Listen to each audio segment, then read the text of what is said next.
And once I'd gotten that idea, yeah, there was nothing ever going to replace it after that. It became very obsessional.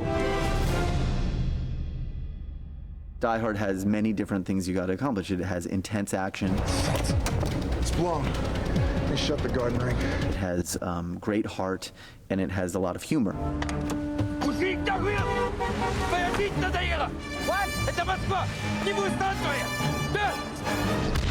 Do you think I understand a word you're saying? You have to take the characters to a new place and create something that's different. And I think that's the only way to really excite an audience, is to feel like, God, I didn't think they'd go there with that. If you feel like they're repeating the experience but just with bigger toys, it won't work. And I think the key is to have a really sharp director who has the vision of it all. John Moore is absolutely brilliant. He read the script and responded really passionately to it. And then he took it to the next level. You know, the whole fun and joy of the movie is John McClane in a strange land. I thought we should accompany him on that journey. John had a very clear vision what look and what feel this new Die Hard should have, and from the beginning he was talking about a very real, almost documentary style that would put the viewer right there in the action when John McClane is going through his adventure in Moscow. The idea of going handheld was to experience this entire thing with John McClane, so that you're discovering things at the same time he is, and things happen to John at the same time as they happen to the audience. John McClane was always the one, you know, cut short, you know, always a day late. So you have to photograph it that way as well. You have to put the camera in a place where, you know, you're not expecting the explosion. It's like, you know, oh shit, it's over there, bang.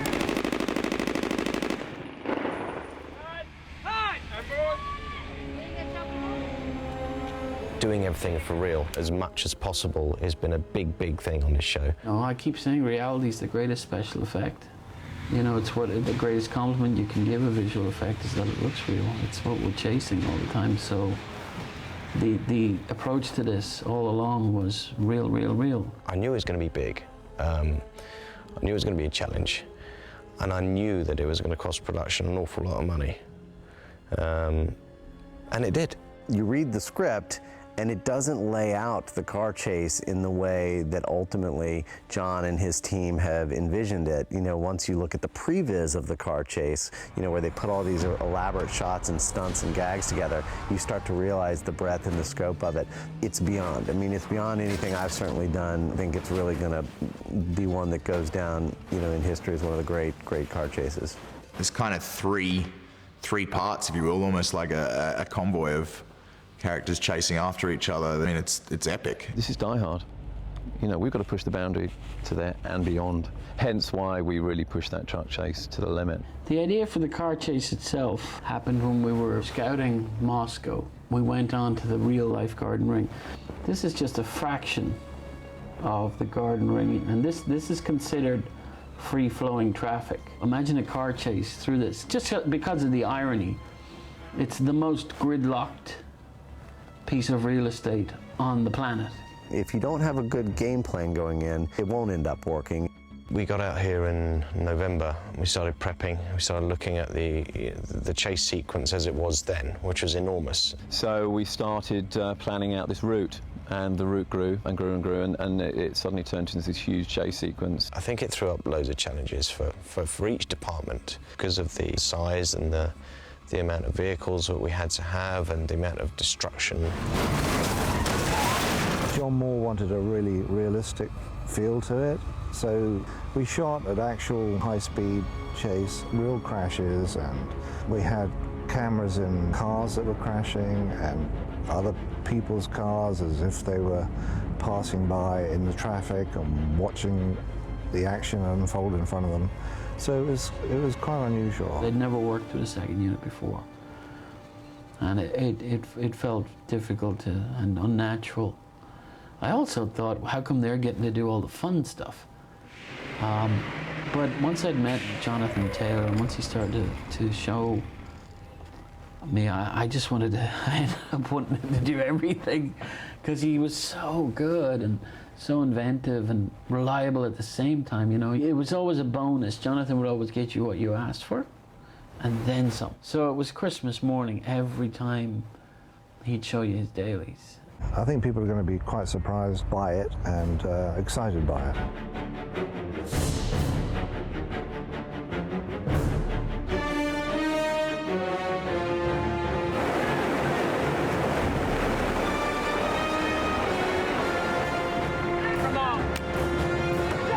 once we kick off, we kind of don't stop it. And, you know, it doesn't really let up. I mean, these guys, it's one obstacle after another. That was the other crucial thing with the car chase. It needed to serve a couple of functions. Obviously, the action, that's fun. Call the cop! How to get to know Alec. You see that he's extremely cold-blooded because he decides to blow up the cars with the drivers in it. I mean, that's the die-hard tradition, you know? Get this bunch of uber-cool, in their own minds, sort of Euro-trashy villain. You know, they're all wearing Armani and Prada. John had a very clear idea from get-go who these guys are. You can see it in their faces. They were in prison, they killed people, they're tough, bad, mean guys. But you put them in perfect suits. So you have that contrast, and they have the military discipline, but it's odd, and they're just scary because of that. These guys know their colognes, you know what I mean? And we had a lot of fun with that. I mean, they're lethal, but they're also very neat, house-trained. They're the world's first metrosexual bad guys.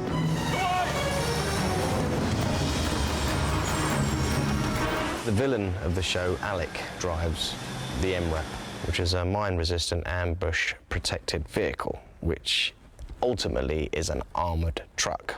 When MRAP is on the road, there is no obstacle for this car. It's amazing.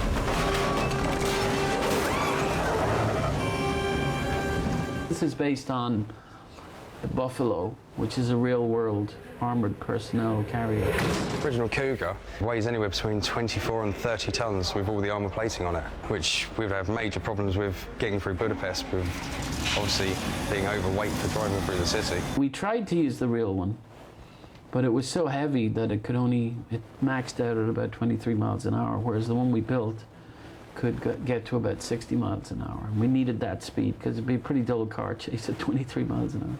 Plus, they're also about $750,000 to buy. From the off, it was always a build for me.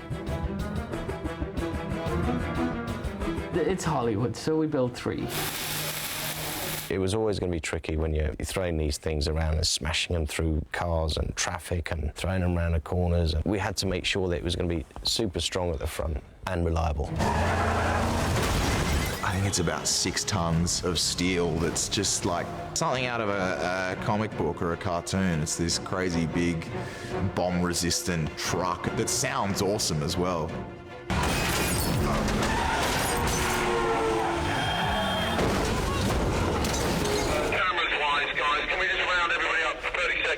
I mean, we've obviously been working in very tight, narrow streets with a lot of these vehicles, and it is tricky because a lot of these vehicles don't turn on a dime, you know. They've got big, wide turning circles, so it's been tricky for the stunt performers. We're doing a run down a narrow street. The Sprinter van's going to clip a couple of cars, and then the MRAP with the snowplow on it is going to smash most of them out of the way. Some of them have got cannons in, so they'll flip when the MRAP hits them. There'll be a lot of flying glass, a lot of bits of plastic, interior trim, line work. There'll be no extras in that street, okay, just stunts. Jack thought he was being clever by just threading the needle.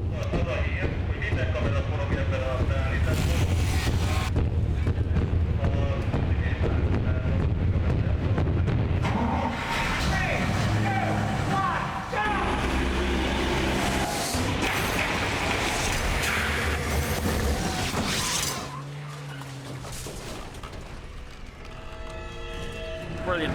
Checking that. Thanks, mate. It's like a battering ram. I mean, that thing hits parked cars and they just go flying. It's yeah, intimidating to say the least.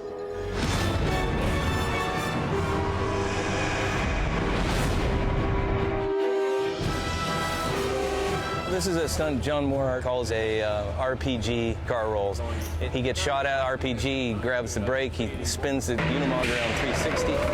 It hits this truck and does a car roll over the top of these cars. Our key grip Mark Hyde built this one-off camera crane that would sit on the roof of the Unimog, which allowed us to spin 360 degrees, and you get this incredible sense of movement from it, where Bruce is really losing control. We had to come up with a system to get the Unimog sideways. He has one button, he has to be real quick with the first caster to get it sideways, and then the second is the bomb. And then that's what sends the car over and gets it into a roll. So it's a cat-like reaction under a lot of pressure. You can only just do it once, so we have to get it right. Being a good stuntman is knowing what to do at that particular moment.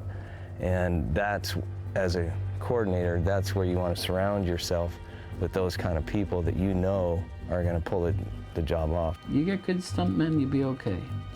You make a deal with them, you know, you make an unspoken contract. They're putting their bones and their lives in danger. And they're willing to do stunts like this.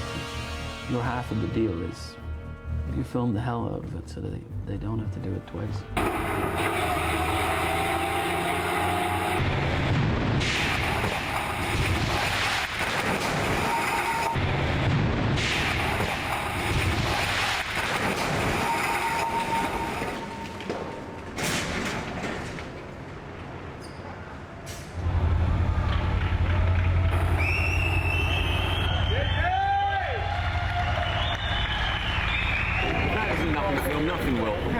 To see JJ do that and get the chance and to pull it off is why I do this.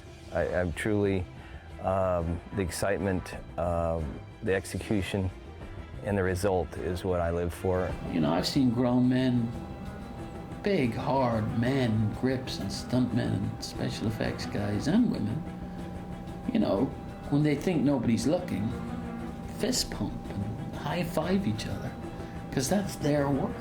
Yeah. You know, they did that, they made that thing explode, or they made that piece of machinery roll, or, you know, and they think nobody sees them, but they're, and that's beautiful. When the crew is your first audience, you never forget that. If the crew's excited, you might be onto something.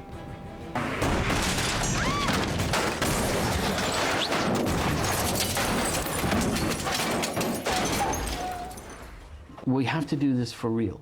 If we do this with visual effects, we'll never know, even ourselves, if this was plausible. And the point is, JJ did do that stunt and did walk away. So somewhere in my mind, I feel soothed that McClane could have actually survived that. You missed! Interesting choice, man. And what really matters in the car chase is to be with the people that are in the car chase. Reaper 1 from 610. It's not about the vehicles, it's really about the people who are driving them. I think that ends up being the most interesting part, when you're with the characters that are going through difficult situation and have the motivation. So you're in the story rather than just seeing the vehicles driving by. The story is the last great wow. Doesn't matter how much of this stuff you have. If the story's no good, good luck.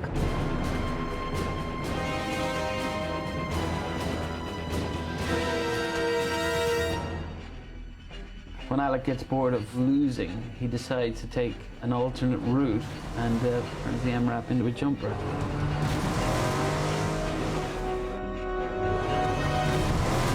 It's giant Xbox. If you press X, it explodes. If you press circle, you fly. So we are going all together through this big experience. For me, this is the biggest one I had, and I'm appreciating every second of it. I'm gonna survive.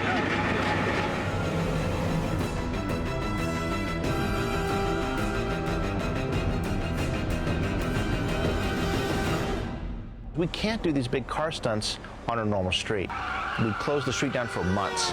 People couldn't get access to the homes, and it wouldn't be safe. So we built a giant piece of freeway. We put a section of road, which is about 350 feet long, of tarmac. We've built a bridge section over that has 2 adjoining walls. That's surrounded by a U-shaped green screen. This is basically a copy of an area in Moscow on the Garden Ring. This ramp would lead to another street above, which is the overpass. So this is sort of an iconic look of what the Garden Ring is. We'll add the city in the background. You'll see part of the Kremlin off in the distance, and we'll take this street basically to infinity and just give it a whole Moscow feel. Biggest green screen in the world, you know. except you never know what happens in North Korea. As we call it, the green screen playground, the biggest green screen in film history. It's 1,000 feet by 40 feet tall. It gives you an awful lot more freedom. You know, it doesn't matter if you make a hole in the road. You can repair it, and it's, you know, you can smash through the side. It's okay. It's all breakaway. It took us 6, almost 7 months before we shot it. When we jumped this vehicle through the air, you don't want to do that twice. So there's 6 or 7, 8, I think, cameras on this. In fact, some of the cameras are right here, and they were subsequently painted out. We've been fretting for months, building for months, and we're about to jump the jump ramp.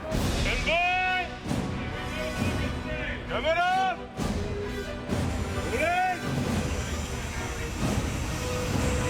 Ready, and action!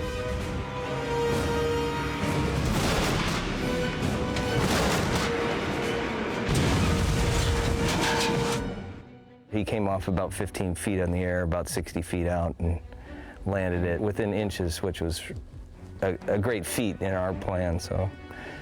And he was safe. Everything happened, you know. The timing was perfect. It looked fantastic. It's actually not too badly this morning. Maybe 3 or 4 hours work to get it back running again. As long as we get the shot, the stuntman's safe, it's happy days. It was a very exhilarating moment, and it was, for me, probably one of the most exciting days to see. But it's like everything else, you know.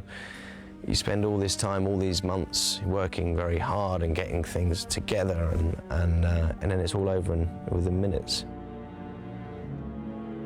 We also impacted the camera, unfortunately, on this shot and wiped it out, but we did manage to save the shot.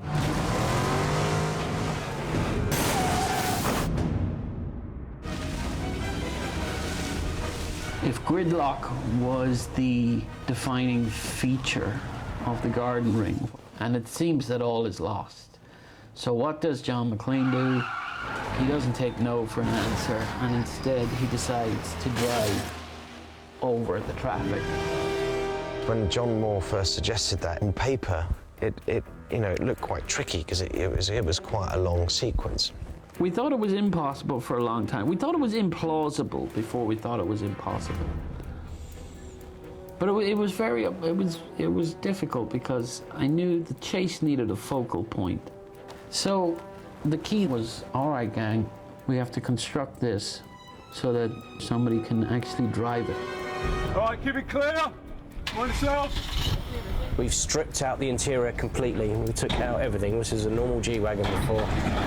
And I got the guys to put in a roll cage with additional strengthening and additional triangulation to keep it as strong as possible. If it drops, you know, from the top of a truck, the guy would be able to walk out. This thing lags really bad for just a beat, and then if I power brake it, get the R's up and then let go, it'll come off there a lot harder. The most important thing for me is to do everything as real as we possibly can and put the audience in a position where they feel that they're part of the action. It's like a hippo in a tutu. It is balletic, but it's John McClane doing ballet.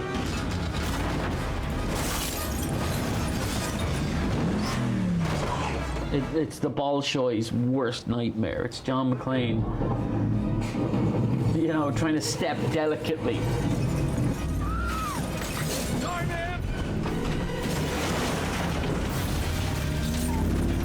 The journey was believable, you know, because it sounded quite incredible. You think about bridging gaps between trucks, you know, there's no way a car could do it, but it was done in such a way, you know, and orchestrated in such a way that you actually believed the actual journey. And there's some steel plates welded here and there to help him get from A to B, but he largely could get across the stepping stones.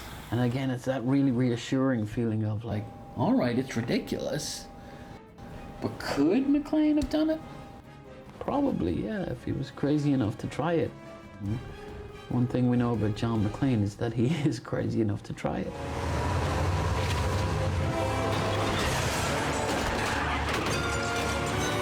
It's been a big, challenging process. We've been here for 5 months and, you know, I don't really know how we got it done, and Every week you were doing something you'd never done before and loving it. There's no private life, you know, you could shoot any time.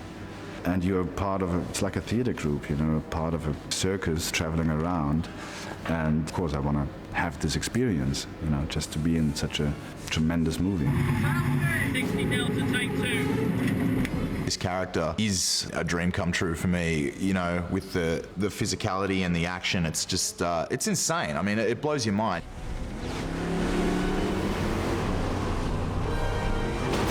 You're very hands-on as a director. There's not many directors I know who are physical, as in, if you want to smash something up, you get a hammer and smash it. Yeah, that's probably more impatience, though. I don't know that that's necessarily an admirable quality. Also, you know, there's a little bit of guilt in there as well, sort of like, because, you know, I worked as a crew member, you know, lifting heavy things a lot, which is what crew members do. And, you know, I do feel guilty for sitting on my fat ass on the chair occasionally.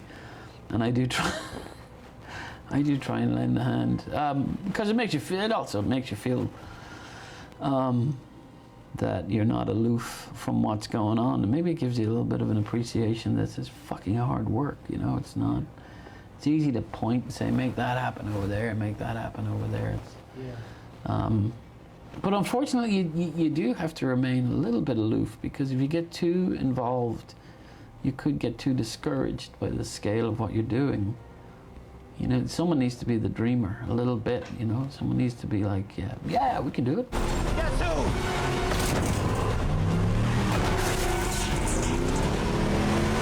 There's not a sequence in this movie where you are not in the middle of it, and I think audiences will just be blown away. They'll just be on the back, like, you know, oh my God, this really is Die Hard. I'm feeling Die Hard. The different gags in this chase sequence were all very, very unique. You know, whether it was a location thing or something we did at the Hungaroring with the jumps or just complete destruction, they all had their challenges. It has been an amazing journey. I think we counted about 130 vehicles we pretty much destroyed. All right, I don't want anybody going in until we get an all clear from stunts, please, okay? Well, this is the G-Wagon finally getting the goods on the MRAP. Rehearse for days. And then spend the whole day just shooting this one piece, say, here, where the truck flips. And again, lots of cameras, because you don't want to do this twice, folks. Don't try this at home. And there's real people driving those. Real people driving those. And again, an example of the handheld feel. See, that frame is moving all over the place. Here, if you watch the frame lines, you'll see that they're moving all over the place. So it's as if somebody just hurriedly saw that happening right in front of them, almost whipped out their iPhone and filmed it.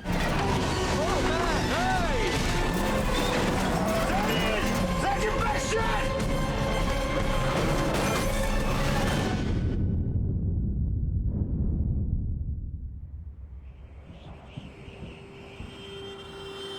But as a kid, I was a collector, you know? Collect anything. Stones, pieces of glass, coins, stamps, anything at all. And I was never discouraged by only ever having the first one. I actually knew that, you know, just be patient and you'll soon have a collection.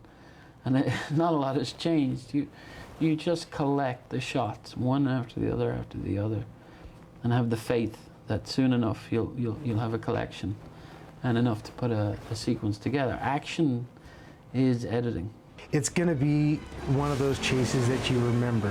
French Connection, Bullet, Bourne Ultimatum. I mean, it's Ronin. It's all of those combined. I mean, it's so intense. The speed of the vehicles, the absolute destruction that happens through the streets of Moscow is going to be unprecedented.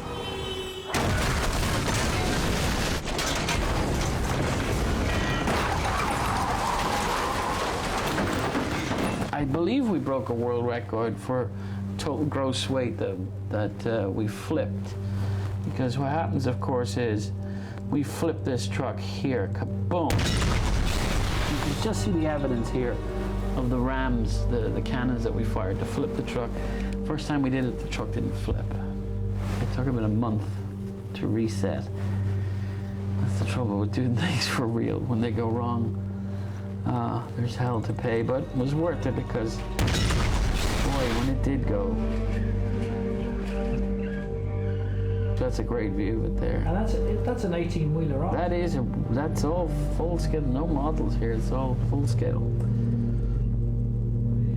It really does set the journey and the pace for the rest of the film, and it doesn't stop. I hope so.